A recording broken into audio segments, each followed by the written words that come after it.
bom dia. Bom dia. Que Jesus nos ampare e nos ilumine. Aí ele agora está até mais calma, né? Que ela pensou que eu não ia chegar.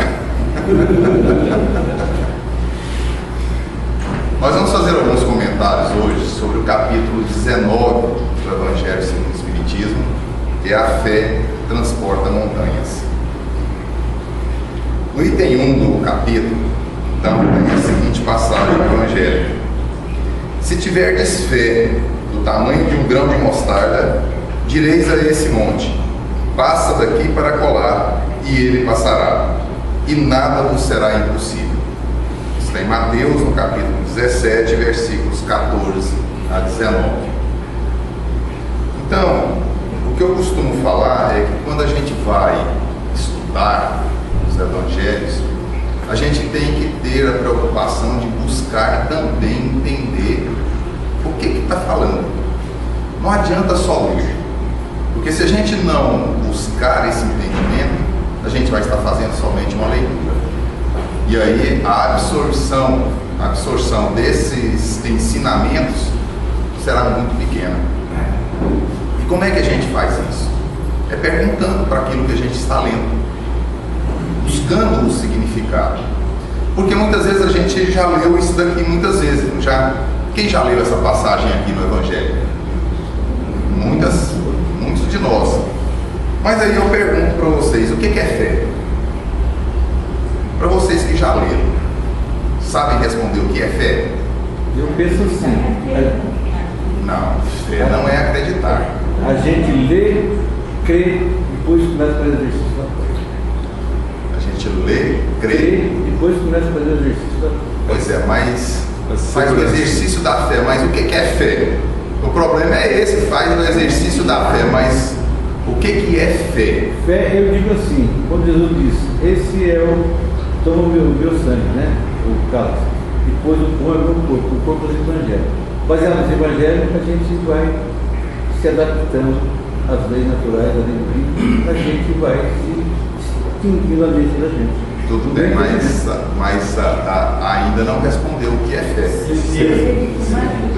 Confiar naquilo que nós não vemos, naquilo que nós acreditamos. Isso. Pois é, mas nem todos nós, quando nós lemos essas passagens, nós não somos capazes de responder a isso daí. O que é fé? Então, muitas vezes a gente fica com... Bom, eu já estou quase com 50, então eu falo, né? A gente usava muito dicionário, né? Hoje ninguém usa mais dicionário, vai no Google, né? O dicionário foi substituído. Mas fé, se nós formos buscar, é a confiança absoluta em algo ou alguém. E é claro que quando a gente fala de fé, a gente geralmente liga a fé à religião. Mas obrigatoriamente a fé está ligada à religião? Não está. Quando a gente fala da fé ligada à religião, a gente então fala que é a confiança absoluta em Deus. Confiança absoluta. Porque quando eu falo eu acredito em Deus, esse acreditar, ele é cheio de dúvida. E o confiar, essa confiança absoluta, ele não admite dúvida de espécie nenhuma. Então eu confio em Deus, que Deus quer sempre o melhor para nós. Confio. Porque quando eu digo eu acredito em Deus, geralmente eu acredito em Deus quando as coisas estão boas. Porque quando acontece algo que me contraria, não é? Eu não vou dizer algo de ruim, mas algo que me contraria, aí eu perco aquele acreditar em Deus, está totalmente abalado. Porque geralmente quando acontece isso de ruim na nossa existência, nós geralmente fazemos a seguinte pergunta: por que eu? como se nós estivéssemos perguntando assim: por que não o outro? Porque nós acreditamos que nós sofremos mais do que o outro, não é? Nós acreditamos que sofremos mais do que o outro. E nós sofremos mais? Será que eu sofro mais do que você, ou você sofre mais do que eu? Não. Ninguém sofre mais do que ninguém. Porque nós temos uma tendência natural a estar sempre nos comparando uns com os outros. Sempre. Nós estamos sempre nos comparando. Aí eu pergunto: tem como a gente ficar se comparando? O que o outro faz, o que o outro deixa de fazer, vai influir no meu processo evolutivo? Ele pode fazer uma coisa maravilhosa, ou ele pode fazer uma coisa tenebrosa. Vai influir no meu processo de evolução? De forma alguma. Porque só vai influir no meu processo evolutivo aquilo que eu faço. Aquilo que eu faço. Então, nós temos que começar a nos libertar dessa questão de comparação. Porque o Chico, ele disse: aos outros eu dou o direito de ser como quiserem ser. A mim, eu imponho o dever de ser melhor a cada dia. Então, é isso que nós deveríamos fazer. Nós deveríamos começar a nos libertar dessa forma de comparação e começar a observar mais aquilo que nós estamos fazendo. Observar mais o que nós estamos fazendo. Bom, mas quando eu digo de fé, então, que é a confiança absoluta, então eu estou confiando que Deus quer sempre o melhor. E quando acontece algo então de ruim, não foi Deus que quis, não. Não foi Deus que quis que acontecesse aquilo com a gente. Fomos nós mesmos quem provocamos. Fomos nós que provocamos. E nós temos uma tendência a achar que para nós usamos também um termo que eu não gosto, que é: para que eu pague os erros do passado, tá? Eu tenho que sofrer. Então, eu digo o seguinte: para que a gente se reequilibre com as leis de Deus, naquilo que nós desequilibramos no passado, e esse passado pode ser recente ou distante. Recente, quando eu digo nessa própria encarnação. Distante, em outras encarnações. Então, não é necessário obrigatoriamente que eu sofra. Não é necessário. O problema é que nós ainda estamos num estágio evolutivo que a nossa compreensão ainda é muito pequena. Porque na realidade, se eu me dedicasse de corpo e alma ao serviço do bem, isso reequilibra muito mais, me reequilibra muito mais com as leis de Deus do que o meu sofrimento. Porque o meu sofrimento vai ser só para mim, e o trabalho do bem ele é estendido a todos, não só para mim. Porque a gente pensa, quando está fazendo bem, que nós estamos fazendo bem para os outros, não é? Na realidade, nós estamos fazendo bem para nós mesmos, mas nós estamos achando que estamos fazendo bem realmente para os outros. Mas o primeiro beneficiado somos nós. É claro que esse bem é também para os outros, mas o primeiro beneficiado e o maior beneficiado somos nós mesmos. Então, quando nós sofremos, não é Deus quem quis, fomos nós quem provocamos. Então nós precisamos confiar em Deus, porque se nós estamos sofrendo também, é porque esse sofrimento é necessário para o nosso crescimento. É necessário. E uma outra coisa que a gente pode perguntar: que tipo de monte é esse que Jesus fala que nós podemos transportar se nós tivermos fé? Será que é aquele monte que a gente chama de morro, de serra, de montanha? Claro que não, né? São as nossas dificuldades, são os problemas que nós enfrentamos na nossa jornada. Nós podemos movimentar todos. Todos. Exatamente. Desde que tenha fé. E olha que ele não falou que seria muita fé não, hein? Eu nunca vi um grão de mostarda, para dizer a verdade. Mas eu imagino que seja muito pequenininho. Tá? Então, o que Jesus está dizendo é que se nós tivermos fé verdadeira, por mínimo que seja, nós somos capazes de movimentar ou de vencer as nossas dificuldades. Todas, sem exceção.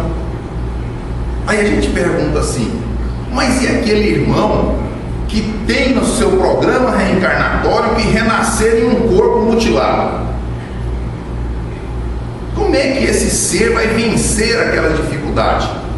Vai vencer aquela mutilação, ou seja, sem um braço, sem uma perna, sem uma mão, sem enxergar, sem escutar, sem poder falar? Como é que ele vai vencer isso daí? E nós tivemos exemplo, claro, há poucos dias, encerrou aí as Paralimpíadas. Pessoas que, em tese, seriam consideradas incapazes, mas que deram um show de vitória ou de superação sobre si mesmas. E que, para mim, na minha opinião, eles são os verdadeiros atletas. Os outros que vieram antes só fizeram a obrigação, porque eles têm um corpo perfeito. Mas esses não, eles superaram as dificuldades.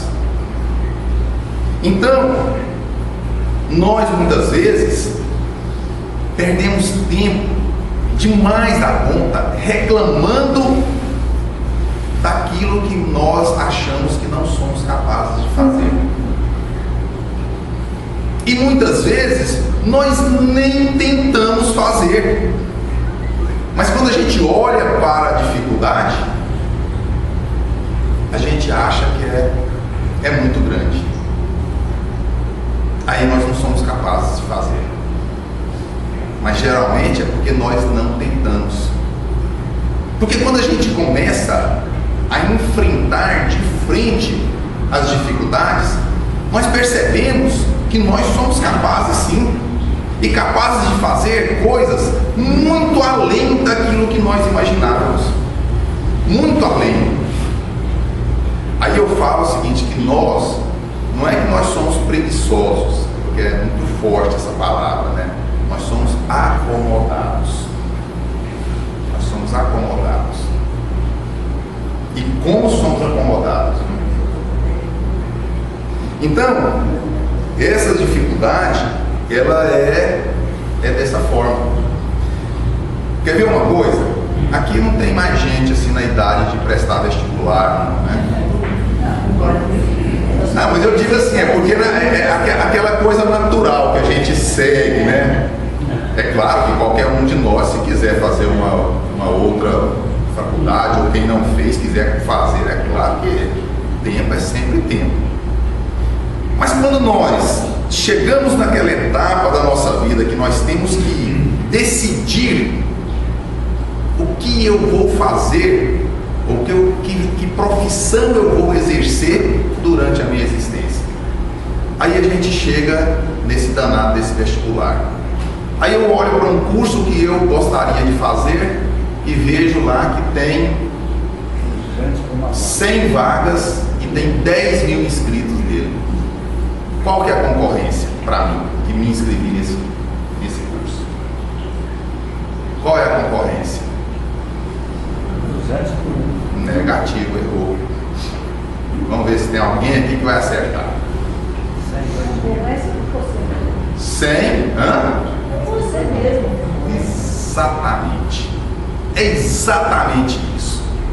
Nós achamos que o outro é o nosso concorrente. Esse é o nosso maior erro. É o maior erro nosso. O único concorrente nosso somos nós mesmos. Somos nós mesmos.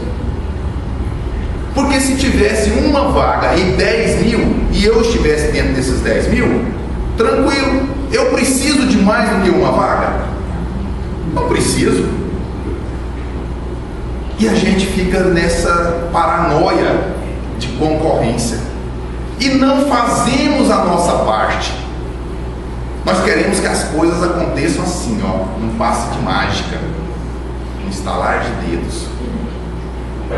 Se não tiver o esforço da nossa parte, isso vai acontecer? Vai. E aí a gente se ajoelha, faz oração, tem gente que acende vela, faz promessa que vai de joelho daqui em Aparecida do Norte. Ah, se eu conseguir. Não existe troca com a espiritualidade. Não existe esse tipo de barganha. Nós não compreendemos que tudo na nossa existência é conquista. E essa conquista também parte pelo merecimento da conquista. Merecimento. Ora, se eu faço a minha parte, se eu cumpro bem a minha parte, aquilo que é para mim, eu não preciso me apavorar. Vai acontecer. Vai acontecer. E eu gosto de falar dessa palestra porque eu vivi isso daqui. Eu vou tomar o tempo de vocês para contar um pedacinho do porquê eu vim parar em Rio Preto. Eu não sou daqui, né? O povo fala assim, e esse sotaque seu? Eu não vejo sotaque de coisa nenhuma, né? Mas o povo fala, e esse sotaque seu é de onde? Bom, eu sou goiano, vim de Goiânia para cá em 2006. Lá em Goiânia, eu era professor universitário, dava aula de probabilidade e estatística. E chegou numa época em que diminuiu muito a carga horária minha. E o meu salário também diminuiu muito. Por consequência, eu não estava dando conta de pagar as minhas contas. E na faculdade, veio aquela conversa de quem não tiver mestrado não continuará aqui. Vai o Frederico, então correr em busca de um mestrado. Passei na prova, comecei a fazer o mestrado na computação. E também é uma coisa que eu gosto muito.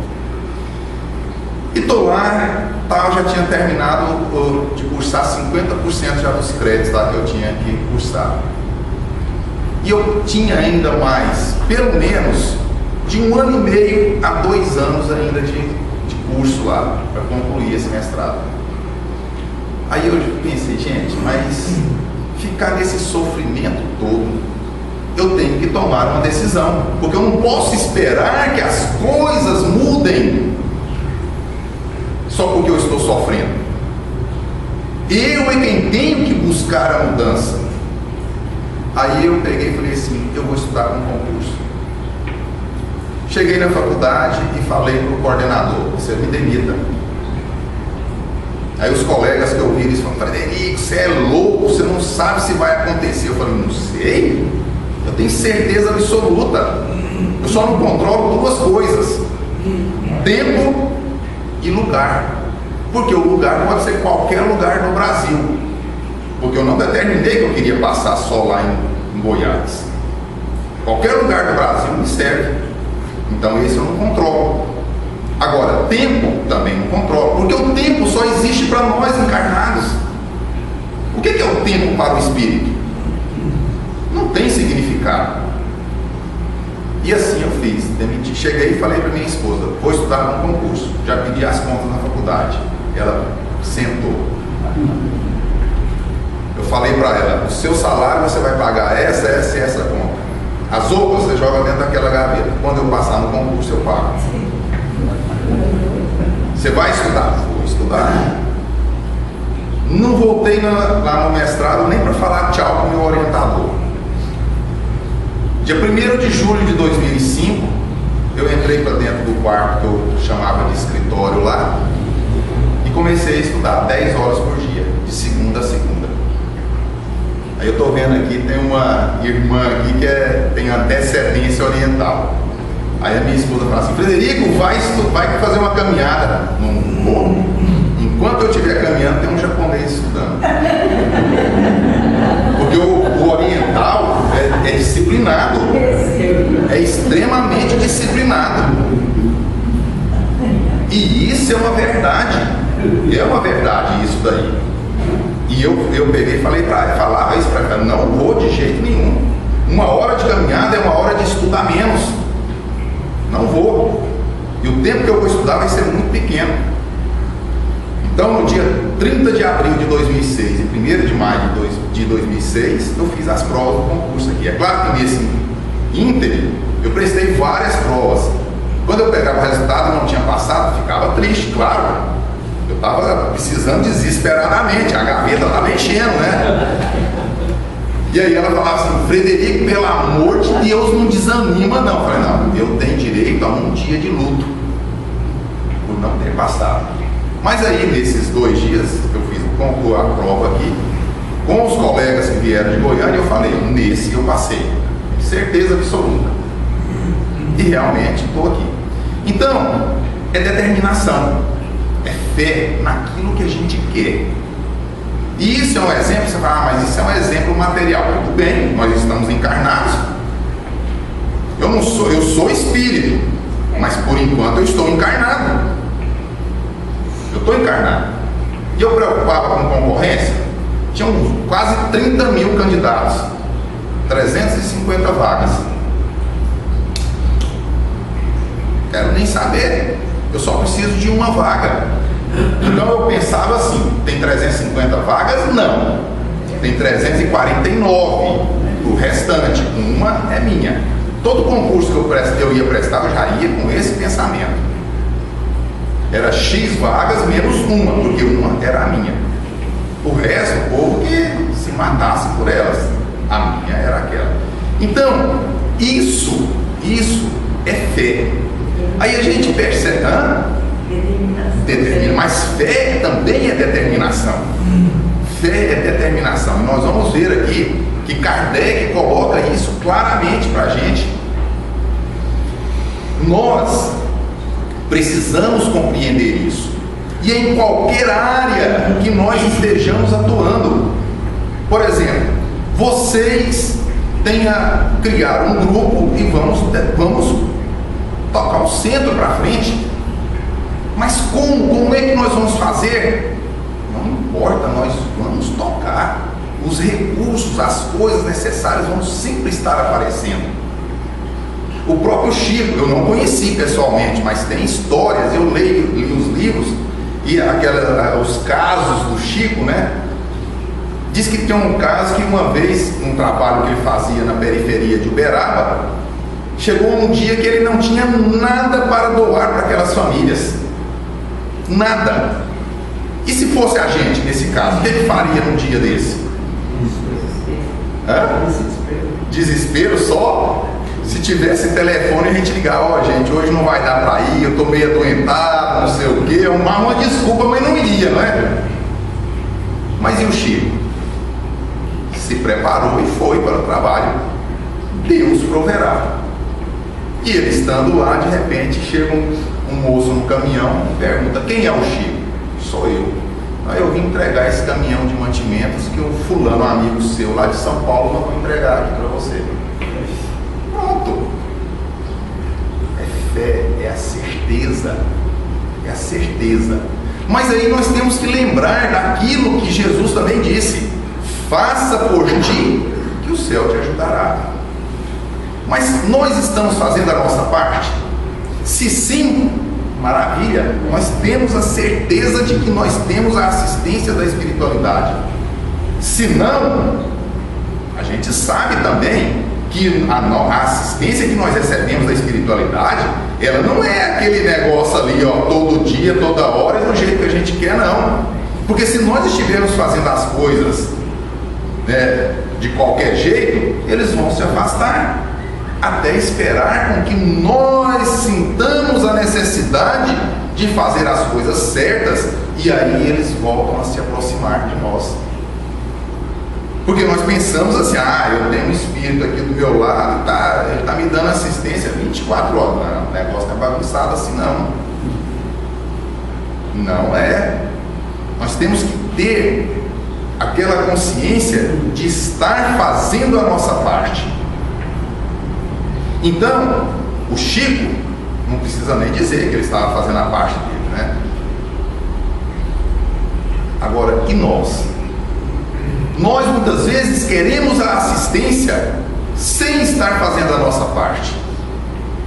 Aí eu vou contar mais uma historinha. Eu gosto muito de história, né? Diz que um sábio, depois de uma chuva, né, andando pela estrada com seus discípulos, veio um homem com uma carroça atolada. E aí o homem estava ali em oração, pedindo a Deus que desatolasse a sua carroça. O sábio viu aquilo e segue adiante. Mas na frente encontra outro homem com outra carroça também atolada. E aquele homem já tinha lama até na ponta do nariz, de tanto esforço que ele fazia para desatolar aquela carroça. E em meio a xingamentos, ele pedia a Deus uma ajuda para desatolar a sua carroça. O sábio então manda os seus discípulos irem para ajudar a desatolar aquela carroça. Desatolou a carroça, o homem foi embora, e os discípulos então foram falar, né? Por que não o primeiro, que estava em oração, e nós ajudamos o segundo, que estava xingando mais do que orando?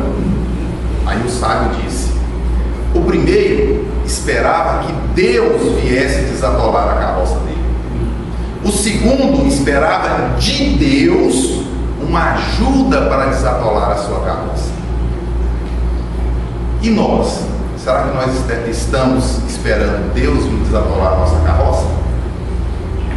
Ou será que nós estamos trabalhando e esperando de Deus uma ajuda para que a nossa carroça desatole? Então nós temos que pensar nisso também, porque muitas vezes, naquela questão que eu falei, o nosso comodismo é tanto que nós transferimos a nossa responsabilidade para Deus. Quer dizer, transferimos não, né? Nós queremos transferir a nossa responsabilidade. Isso. É boa. Gostei dessa, viu? Nós terceirizamos a nossa responsabilidade para Deus. Muito boa essa, viu? Agora está na moda, né? Terceirizar. Então, nós temos que ter consciência que aquilo que compete a eu fazer, ninguém mais vai fazer. Sou eu quem tenho que fazer. Sou eu quem tenho que fazer. E nós queremos sempre que o outro faça. Nós estamos olhando é que o outro está fazendo. Nós olhamos, nossa, mas o fulano tem sorte, hein? Tudo dá certo para ele. Por quê? Será que a gente para perguntar por que dá tão certo para o fulano? Mas nós não paramos para olhar isso. Como diz o ditado popular, a gente só vê as pingas que o fulano toma. Os tombos, ninguém vê. Esse é o ditado popular. E aí? Então Kardec coloca assim para a gente, no item 3 do capítulo 19. Fé é a confiança que se tem na realização de uma coisa. É a certeza de atingir determinado fim. É a certeza.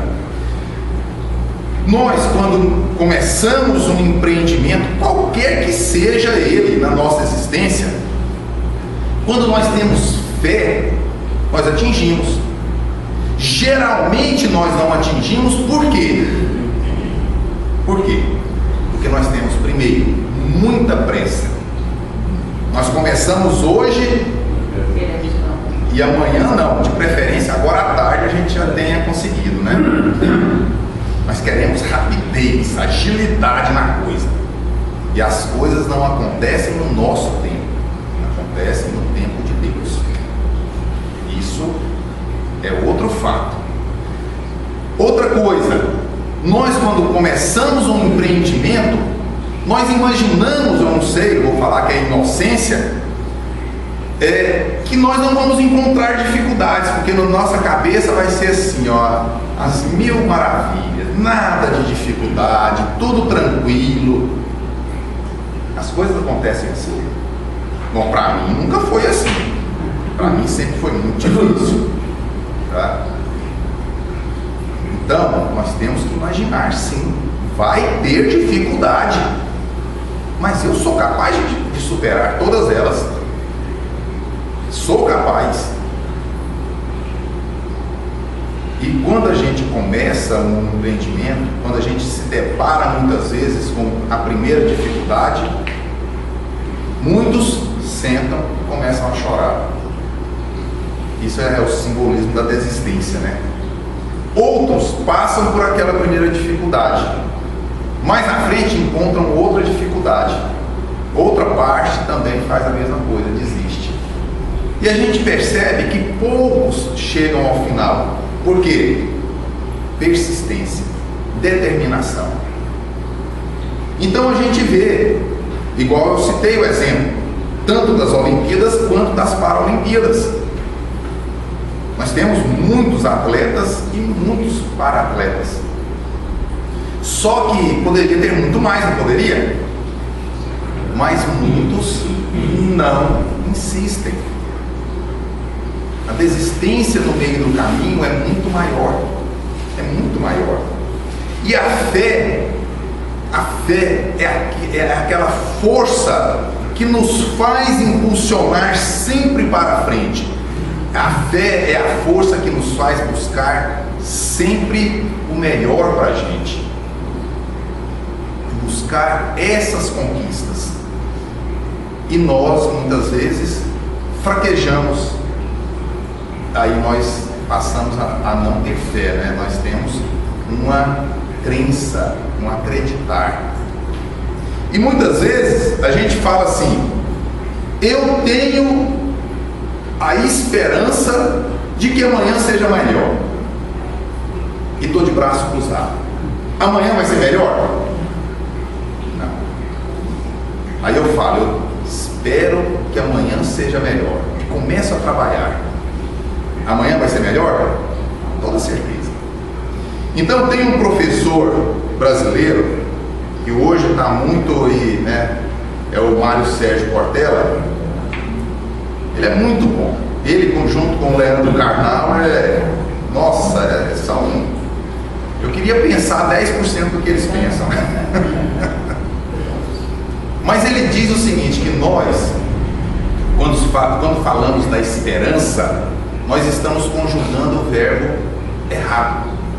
Porque nós conjugamos o verbo esperar e não o verbo esperançar. Qual que é a diferença? A diferença é que o verbo esperar é um verbo passivo, o verbo esperançar é um verbo ativo. Então, naquele exemplo que eu dei, do esperar o amanhã ser melhor, quando eu estou de braço cruzado, eu estou conjugando o verbo esperar. Quando eu estou ativo, colocando para as coisas sejam melhor, eu estou falando do verbo esperançar. Então, todos nós podemos viver de forma melhor. Primeiro, sejamos ativos. Segundo, deixemos de ficar observando o outro, o que o outro está fazendo. Vamos ver o que nós estamos fazendo. Porque nós, como os bons cristãos, a gente observa muito aquele ensinamento de Jesus, né? Vigiai e orai. A gente ora, geralmente de manhã ao se levantar, à noite antes de deitar, e a gente durante o dia vigia a vida de todo mundo. É claro que Jesus não disse isso pra gente, né? Nós é que interpretamos de forma errada, né?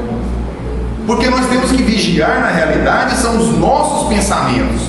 Porque são dos nossos pensamentos que vão se originar tudo. A nossa fala, a nossa ação. Tudo. E o orai ali, porque na realidade está lá orai e vigiar, né? Mas eu gosto de falar o contrário. Vigiar primeiro. orar em seguida. Porque o orar é no sentido de buscar algo positivo, transformar algo que está negativo para algo positivo. Porque se o meu pensamento vem algo negativo, eu tenho que imediatamente buscar substituir aquele pensamento negativo por um positivo.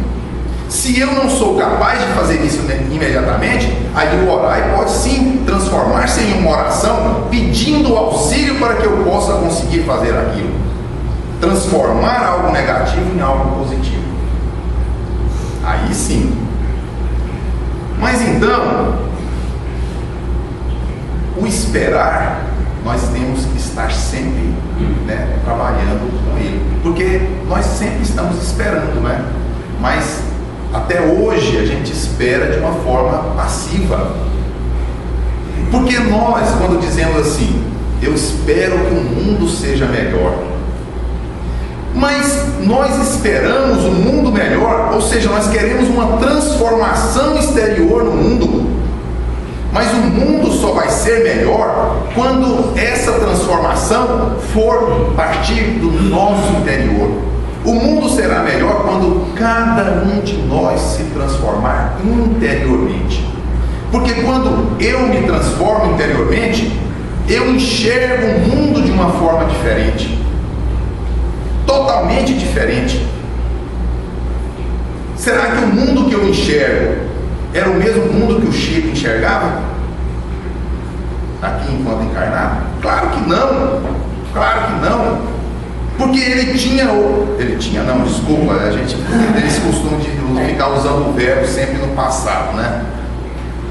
E a gente imagina, quando a gente fala assim, ele tinha, não, porque ele, quer dizer, como se ele não existisse mais. Então eu digo, ele tem outro nível de compreensão, muito mais elevado. Então a visão dele também é de outra forma. Onde eu enxergo sequidão, ele muitas vezes enxerga um campo florido. Então, a transformação nossa é interior. E essa transformação, nós precisamos da fé. A fé. E fé, como sendo uma virtude, ela é conquista. Irmã Stufo, no livro Reforma Íntima Sem Martírio, ela coloca assim: fé raciocinada é conquista individual, construção íntima e pessoal, e não pode ser considerada como adesão automática a princípios religiosos ou ideias que nos parecem aceitáveis e convincentes. Frederico, diga. No nosso estágio educativo ainda de muita imperfeição, nós temos muito pouca fé. Tem algum método, alguma fórmula milagrosa que nós podemos fazer para aumentar a nossa fé? Se tivesse, eu já tinha conseguido outro nível de evolução, viu? E nós queremos sempre isso, né? Nós queremos uma fórmula milagrosa que abrevie o nosso trabalho. E eu vou te falar uma coisa, não existe. Porque quando ela coloca que é conquista, nós não podemos imaginar uma conquista sem esforço. Não podemos imaginar uma conquista sem esforço.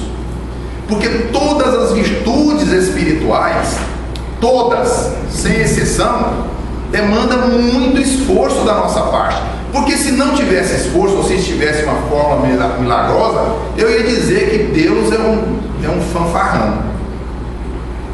Por que ele foi me criar simples e ignorante quando ele podia me criar já perfeito? Porque se existe essa fórmula milagrosa, como todos nós muitas vezes gostaríamos que acontecesse, para que todo esse sofrimento de processo evolutivo? Não precisaria. Ele poderia nos criar perfeitos. Então, tudo é conquista. E nós imaginamos que Deus, ao nos criar, Ele vem sempre nos arrastando porque nós colocamos assim, está nas mãos de Deus. É um tipo de muleta que a gente cria, né? Porque Deus não tem mão, né? Deus, quando até o advento do Espiritismo, hoje ainda, uma parte ainda do cristianismo ainda acredita nisso, naquele Deus antropomórfico, né? Ou seja, naquele Deus que tem um corpo. Porque está lá na Bíblia, Deus criou o homem à sua imagem e semelhança. Então, como nós temos esse corpo aqui hoje, acreditou-se por muito e muito tempo que Deus também tinha uma forma parecida com essa, material. Mas aí é porque a pergunta era feita: quem é Deus? Mas aí Kardec, né, ele veio e fez a pergunta que acabou, jogou isso tudo por terra. Ele não perguntou mais quem é Deus, mas o que é Deus? O que é? Então, Deus ao nos criar, e quando nós chegamos ao estágio de adquirir a nossa individualização, tá? Então, nós adquirimos aquilo que é o nosso livre-arbítrio. Nós decidimos qual caminho eu quero percorrer, mas com aquela questão: você é responsável por tudo que faz e por tudo que deixa de fazer. Se eu faço algo de ruim, eu sou responsável. Se eu deixo de fazer algo de bom, eu também sou responsável. Então, nós temos que começar a raciocinar, porque não é só a fé que deve ser raciocinada. A nossa existência nós temos que raciocinar, que é uma capacidade que Deus nos deu. Deus nos deu essa capacidade. E nós, não vou falar de novo preguiça, mas o nosso comodismo, nós deixamos ela... exatamente. Vamos deixando ela sempre à parte, não à parte.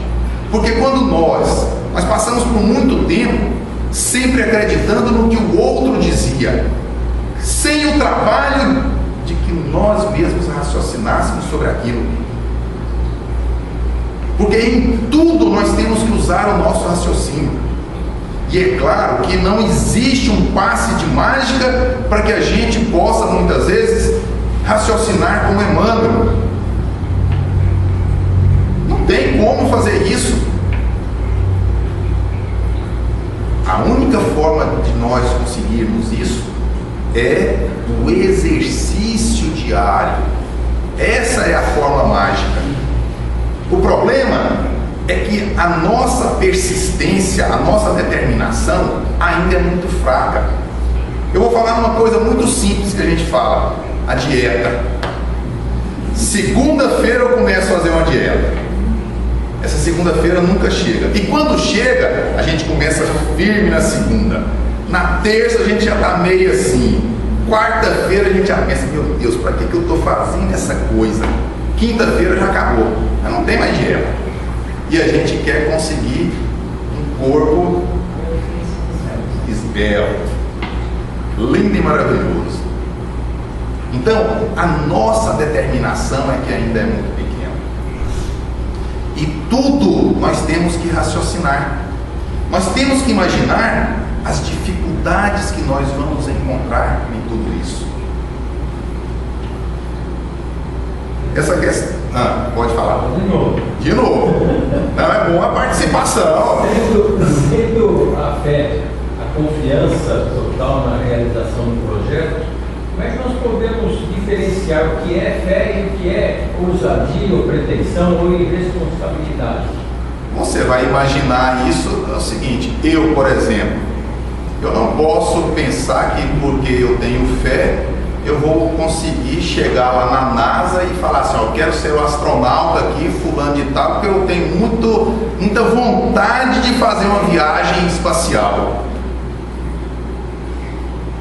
Isso aí, cada um de nós, através do nosso raciocínio, nós sabemos daquilo que nós somos capazes. Até onde eu posso chegar? Aí você fala assim: mas então nós temos um limite. Não. Em tese, num primeiro momento, nós temos um limite. Em tese. Porque quando nós vamos nos aproximando ou chegando nesse limite, a gente percebe que o nosso limite está mais além. E quando nós vamos chegando mais na frente, o limite nosso vai sempre além. Quer dizer, esse limite, ele não é fixo. Ele é extremamente móvel. Extremamente móvel. Só que com um detalhe: ele se movimenta sempre para frente. Sempre para frente. Ele nunca se movimenta para trás. Porque quando nós adquirimos capacidades, essas capacidades não se perdem. Porque é aquilo. O espírito não retrograda. E nós imaginamos então assim que se eu cheguei aqui de uma forma, eu não tenho como sair daqui pior. Isso é verdade? Não, negativo. Nós podemos piorar e muito. Nós podemos piorar e muito. O espírito não retrograda naquilo que ele já conquistou.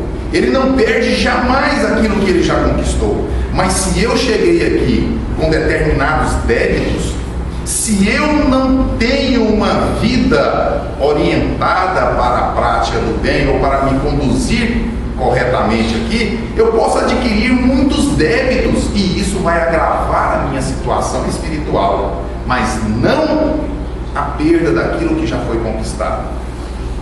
Aquilo que nós já conquistamos jamais se perde. Então, a questão desse limite somos nós que nos impomos. Somos nós que nos impomos. Eu tenho a história lá de um conhecido lá que saiu saiu da roça com 15 anos de idade, chegou na cidade, fez um supletivo, fez um segundo grau também de supletivo, prestou vestibular na Universidade Federal para o curso de Direito, passou, começou a trabalhar, falou: eu quero ser juiz. Estudou, passou. Não, eu não quero esse, eu quero aquele. Estudou mais um pouco. Hoje ele é aquilo que ele determinou que ele queria. Então, a limitação somos nós que nos impomos. Porque nós sofremos de uma síndrome conhecida como síndrome do coitadinho. Síndrome do coitadinho. Já pensou? Eu chegar aqui, eu vim, eu vim, mas eu estou muito gripado. Ela, coitado, Frederico. Ela fala, é verdade, coitado. Estou aqui fazendo mal exposto. Todos nós temos aquela tendência de querer que o outro passe a mão na nossa cabeça, mas isso é porque nós somos ainda dessa forma.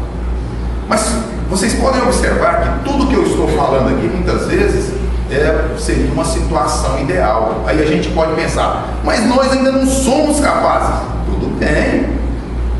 Não é porque eu digo que eu sou espírita que eu sou perfeito. Ou ser espírita é sinônimo de ser perfeito. De maneira nenhuma. Ser cristão é sinônimo de que eu cumpro, sigo fielmente os ensinamentos de Jesus? Não, de jeito nenhum. A gente não pode estabelecer uma forma tão engessada dessa forma. Quando eu digo que eu sou cristão, é porque eu busco seguir os ensinamentos de Jesus. E isso eu vou fazendo na medida da minha capacidade. É claro que quanto mais eu faço, mais essa capacidade se dilata. E quanto mais ela se dilata, mais eu sou capaz de fazer. Até que vai chegar um dia em que eu poderei dizer como Paulo de Tarso, né? Não sou eu quem vivo, é o Cristo Jesus que vive. Quando chegar esse dia, aí eu posso dizer que eu serei feliz. Mas hoje eu sou capaz disso? Se eu disser que eu sou capaz disso hoje, eu estarei contando uma grande mentira. Não sou capaz. Não sou capaz. Nós temos muitas imperfeições ainda a serem vencidas. Muitas. Todos nós. E se nós falarmos que não temos, nós estamos nos enganando. Não estamos enganando o outro, não. Nós estamos nos enganando. Então, em tudo nós temos que usar da nossa capacidade de raciocínio para poder até estabelecer aquilo que eu, nesse exato momento, sou capaz de fazer, mas também ter a capacidade de reconhecer que, se eu começo a fazer, essa capacidade vai aumentar e eu serei capaz de fazer mais. Porque aquela mesma história, vocês conhecem a história da diferença entre o fácil, o difícil e o impossível? Ó, já é 10h30, hein, gente? Já pode continuar? Desse jeito, nós vamos chegar aqui até na... Ó, só posso ir até 10:05, hein? Ainda tem que voltar. O fácil. O que é fácil pra gente? É fácil vir aqui na frente e falar? Eu acho. Por que eu... Não, pois é, mas por que eu acho? Não é só essa questão do que eu me preparei. É principalmente porque eu enfrentei aquela dificuldade que eu tinha no primeiro momento. Porque eu falo para vocês, eu fiz o curso de matemática e a minha esposa era coordenadora numa escola lá. E aí ela chegou um dia para mim, eu ainda não estava trabalhando, né? Ela chegou para mim e falou assim: Frederico, vai precisar de um professor substituto lá. Eu falei: ah, que bom, então eu quero. Aí eu falei assim, aí eu caí na besteira de perguntar: e para quando? Não, é amanhã. Não dormi à noite. Cheguei no dia seguinte lá para dar aula para uma turma de 7ª série, antiga, né? Hoje seria o 8º ano. O meu joelho tremia tanto assim que eu achava que eu não ia parar em pé. Por quê? Porque eu não sabia aquilo que eu ia ensinar lá? Não, sabia de sobra. Mas o problema é esse impacto de estar à frente. Naquele primeiro momento era uma dificuldade terrível. Mas depois, passou uma semana, 2 semanas, aquilo já virou a coisa mais natural do mundo. Por quê? Porque o que era difícil, com o exercício da tentativa, tornou-se fácil. Então, para qualquer um, porque nós temos aquela ideia de que, ao vir aqui na frente, nós temos que ser perfeitos. É outra ideia errada. Todos nós temos que ter a consciência de que nós temos sempre algo a aprender, mas nós também temos algo a ensinar. Mas nós queremos ser perfeitos. Ah, não, para mim ir lá fazer uma palestra, eu tenho que ser perfeito. Eu tenho que fazer aquela palestra. Gente, os ensinamentos de Jesus é a simplicidade na essência. Nós não temos que decorar os ensinamentos de Jesus. Nós temos é que buscar viver esses ensinamentos. E é na simplicidade. Então, eu esqueci o que eu estava falando mesmo. São 3 passos. Ah, sim. Nossa, como é que dá o... Difícil, então, né? Eu falei, vocês acharam que era difícil, mas se cada um começar a tentar, vocês vão ver que logo vão ter muitos oradores aqui no centro. O que é impossível? Alguém acha impossível vir aqui na frente? Aquilo que não tem nada. Isso. Então, o impossível é aquilo que nós ainda tentamos fazer. Porque quando nós tentamos fazer, a gente vai falar assim: nossa, mas é muito difícil, mas eu não vou desistir. Aí tenta mais um pouco. Aí você fala assim: gente, mas realmente é só difícil, né? Tenta mais um pouco. Virou moleza. Tá fácil demais. Então, o fácil é aquilo que nós fazemos com habitualidade. O difícil é aquilo que a gente ainda não está com habitualidade no exercício. E o impossível é aquilo que nós ainda nem tentamos fazer. Porque quando nós tentamos fazer, aí a coisa já começa a mudar. Exatamente. Então, nós não podemos achar as coisas impossíveis de fazer.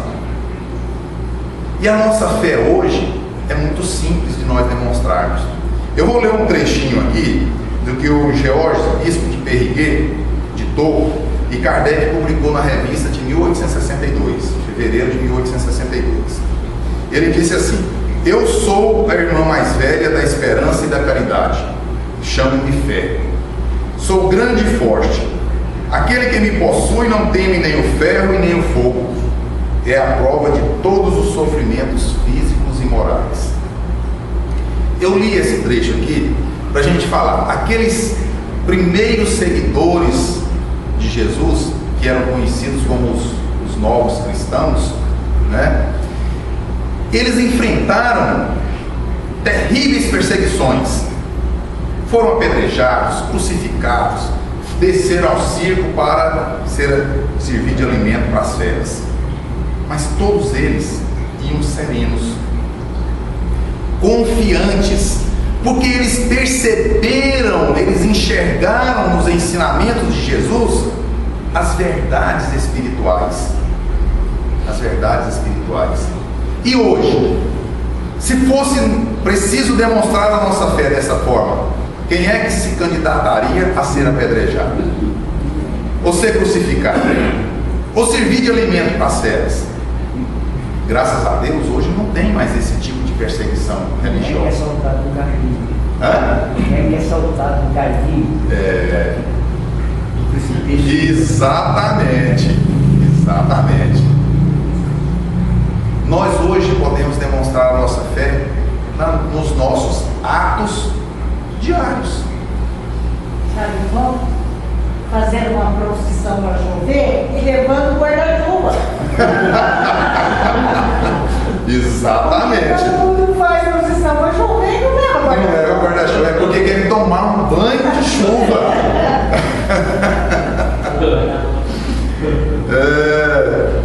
Mas então, para a gente não chegar até 10 para 5, né?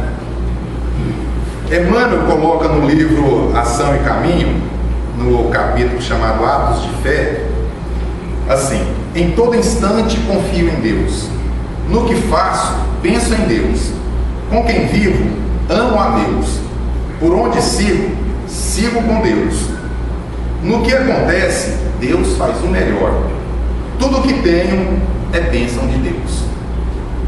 Aí eu gostaria de fazer só uma observação nessa última frase aqui. Tudo que tenho é bênção de Deus. Aí o camarada consegue comprar um carrinho lá, tal, e coloca lá na traseira dele: presente de Deus.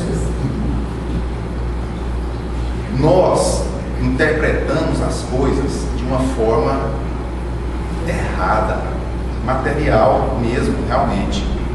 Porque se eu pensar que Deus me dá um carro de presente, eu vou pensar que Deus é injusto. Por que Ele não deu para o outro? Por que não deu para o outro? O problema é que tudo que tem é bênção de Deus, é todas as oportunidades que eu soube aproveitar foram realmente bênção de Deus.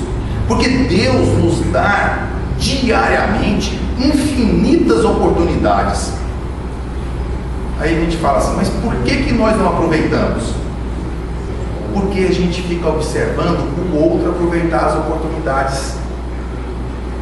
Aí a gente fala assim: nossa, mas o fulano tem sorte, hein? Tem uma moça aqui que tem um livro todo domingo. Nossa, mas como que ela tem sorte, né? Bom, mas isso é só brincadeira, né? A gente fala assim: nossa, como o fulano tem sorte. Mas ele soube aproveitar as oportunidades. E nós estamos sabendo aproveitar as oportunidades que Deus está nos proporcionando todos os dias. Todos os dias Deus nos dá tantas oportunidades. Será que nós estamos sabendo aproveitar? Pensem nisso. Então, vamos pedir a Jesus que nos ilumine, que nos dê capacidade de poder saber enxergar essas oportunidades, para que a gente possa saber melhor aproveitar. E aproveitar essencialmente a nossa oportunidade de estar aqui, aprendendo, nos reequilibrando com as leis de Deus. Então, muita paz.